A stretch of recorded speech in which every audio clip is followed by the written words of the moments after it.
The Mexican government says 2 U.S. agents who died last weekend in a car crash had not been authorized to operate in the country. The officials who reportedly worked for the CIA had taken part in a raid on suspected drug labs in the northern state of Chihuahua before their vehicle skidded off a mountain road and exploded. And human rights groups in Venezuela have criticized interim President Delcy Rodriguez for saying a scheme to release political prisoners was coming to an end. Having been in place for just 9 weeks, nearly 500 political prisoners have been released under the amnesty law brought in by the country's National Assembly. Prisoner rights group Foro Penal says, but many more are thought to still be in jail.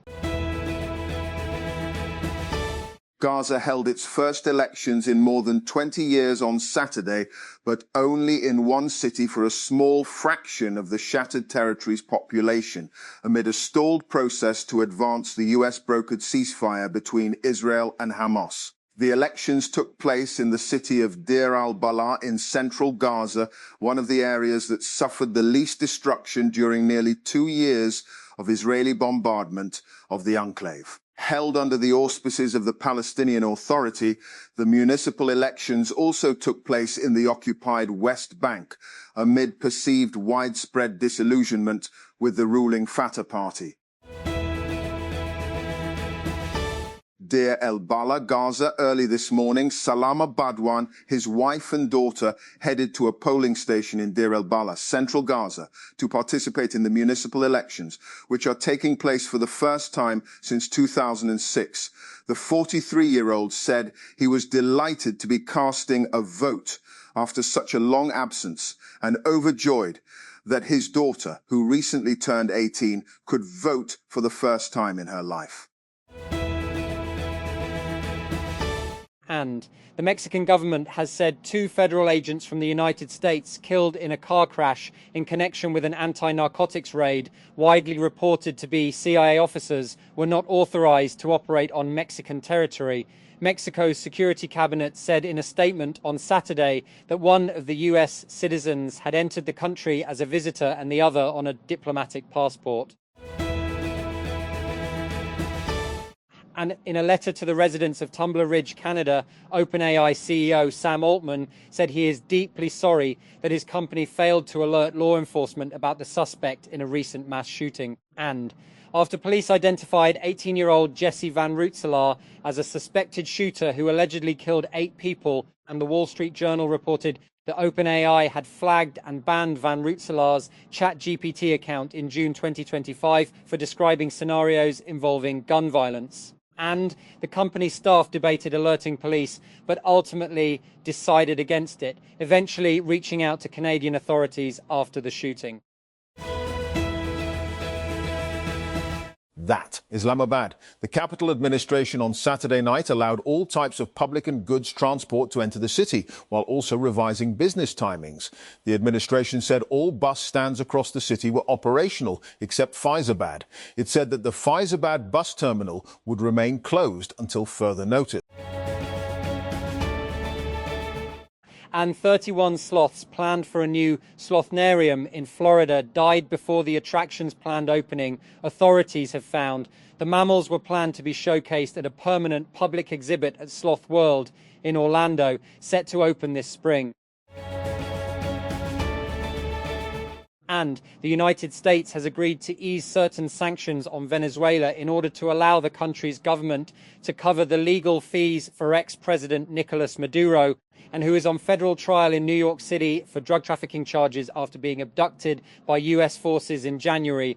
Maduro's lawyer, Barry Pollock, and had asked the Manhattan-based US District Judge Alvin Hellerstein to toss out the case in February, and arguing that a prohibition on the government in Caracas paying the legal fees constituted a violation of Maduro's legal right to the counsel of his choice. And climate tech startups are capital intensive, timelines are long, and the technology is often considered first of its kind.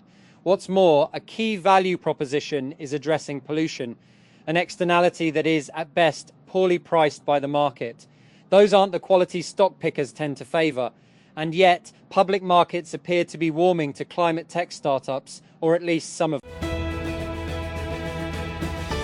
And Samsung could be preparing to reintroduce glasses-free 3D displays through a new technology that may appear first on future Galaxy smartphones, including a possible Galaxy S28 Ultra. The company has been developing a new display approach in partnership with Pehel, according to research recently published in Nature. And a planned US delegation visit to Pakistan has been cancelled after Iranian Foreign Minister Abbas Araghchi left Islamabad without holding a second round of the Islamabad peace talks with American officials. Araghchi had spent the day in Islamabad holding high-level meetings with Pakistani leaders, but Iran maintained that it was not seeking direct negotiations with the United States.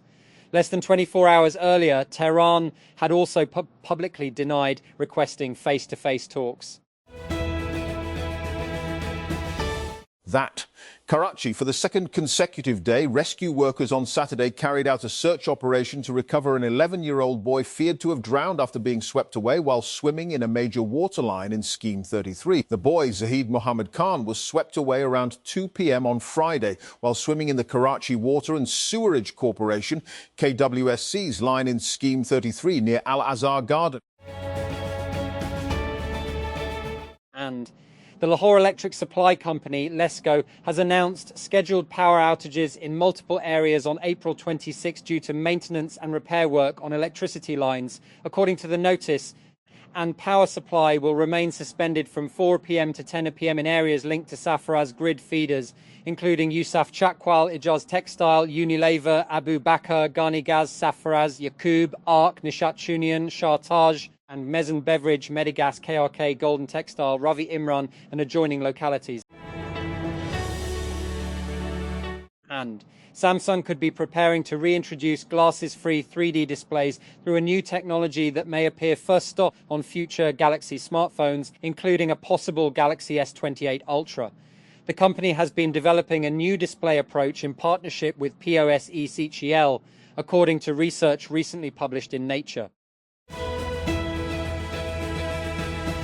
And Chery has unveiled the Tiggo V at Auto China 2026, introducing a new multi-purpose SUV built around flexibility and modular design.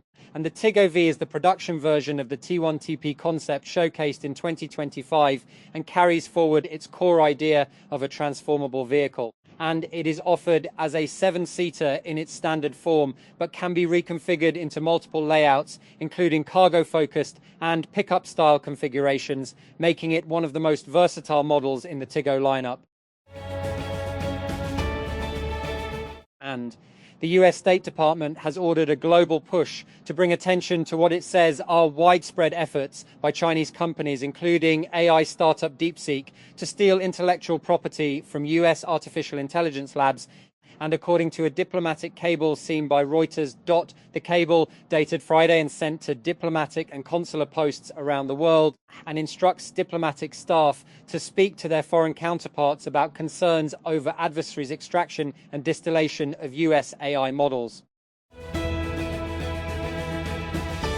That. A United States naval blockade on Iran is strangling the Islamic Republic's main economic corridors, leaving Tehran facing a looming oil storage crisis and its citizens grappling with rising food prices and surging unemployment. Yet unless Washington is prepared to impose its naval blockade for months longer, it will be difficult to completely dismantle an Iranian economy that has spent years adapting to US pressure and crippling sanctions.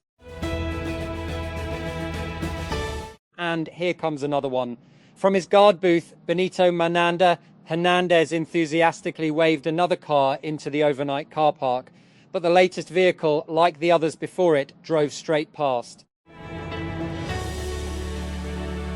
And Washington, D.C., Donald Trump, whose political career has been built in part on deriding the United States press, is set to attend his first White House Correspondents' Dinner as president. Saturday's event continues a decades-long tradition dating back to 1921. Still, the Black Tie Gala held in Washington, D.C. remains a divisive event. And Snabbit. an Indian instant house help startup, is close to raising fresh funding at a valuation of around $400 million in a round led by Susquehanna Venture Capital, TechCrunch has learned. And the Bengaluru-based startup is in talks to raise around $50 million in the round, according to 3 people with knowledge of the deal. One of the people added that the round could be around $55 million or higher, and as strong investor demand may prompt the company to raise more than initially planned. And as Apple races to stay competitive in AI while navigating tariffs and supply chain uncertainty, the company's future is about to shift under new leadership. On Monday, Apple announced that John Ternus will take over as CEO later this year, succeeding Tim Cook. And you open your phone to check the time or a quick message. The next thing you know, an hour has passed and you have scrolled through endless celebrity drama, cat videos, awful news stories, influencer rants, and whatever else the algorithm decided to throw at you. Even though you probably don't want to keep wasting your time and energy on this mind-numbing content, you do it again the next day. And every major tech conference has themes. Most are vague enough to mean everything and nothing at the same time. SUSE High-Tech Tokyo 2026 is doing something different. 4 tightly defined technology domains, and each backed by live demonstrations, dedicated exhibit floors, and sessions featuring the people actually building and funding these technologies globally. And TechCrunch is partnering with SUSE High-Tech Tokyo 2026 as an official media partner, and our startup Battlefield team will be on the ground selecting one standout semi-finalist from the SUSE High-Tech Challenge to advance to the TechCrunch Disrupt Startup Battlefield 200, one of the most prestigious launch pads in tech. And here's what's on the floor. That. Researchers in Saudi Arabia have developed a cooling system that works without electricity by using salt and solar energy. The technology was created by a team at King Abdullah University of Science and Technology, QUAST, and is designed to reduce dependence on conventional air conditioning systems.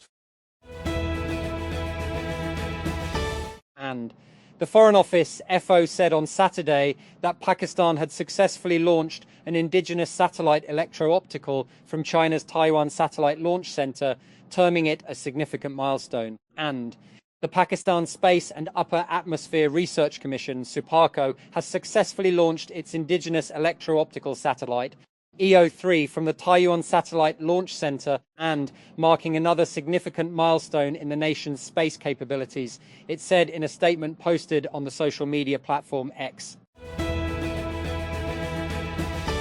That. Israeli attacks have killed at least 4 people in southern Lebanon's Nabatea district. The state news agency reports as Israel continues to pummel the country in defiance of a 3-week extension of a ceasefire with Hezbollah. In a statement on Saturday, Lebanon Ministry of Public Health's Emergency Operations Center said 2 Israeli raids on a truck and a motorcycle in the town of Yomor al-Shakif killed 4 people. The Lebanese National News Agency reported.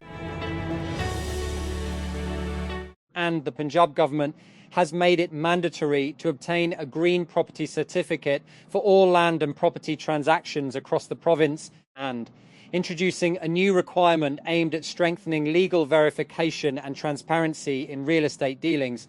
According to the Punjab Land Records Authority, PLRA, the certificate will be required before completing any sale and purchase or transfer of property. As part of its initial rollout, the certificate is being offered at a concessional fee of 900 dirhams for a limited period. And Lake Saif al-Muluk in the Kaghan Valley is set to reopen to visitors as the Kaghan Development Authority, KDA, has started clearing heavy snow and glaciers from the access road after a 6-month winter closure. The lake, located at a high altitude, remains inaccessible during winter due to heavy snowfall. With snow removal now underway, authorities expect tourists to regain access once the route is cleared. And Islamabad. A local court on Saturday rejected the National Cybercrime Investigation Agency's (NCCIA) request for the physical remand of journalist Fakrul Rehman and instead sent him to jail on judicial remand. And Rehman was arrested a day earlier under the Prevention of Electronic Crimes Act, (PECA). According to an NCCIA First Information Report, AFR, dated April 20, and the journalist was one of the 9 accused of false and misleading information against state institutions through the social media platform X.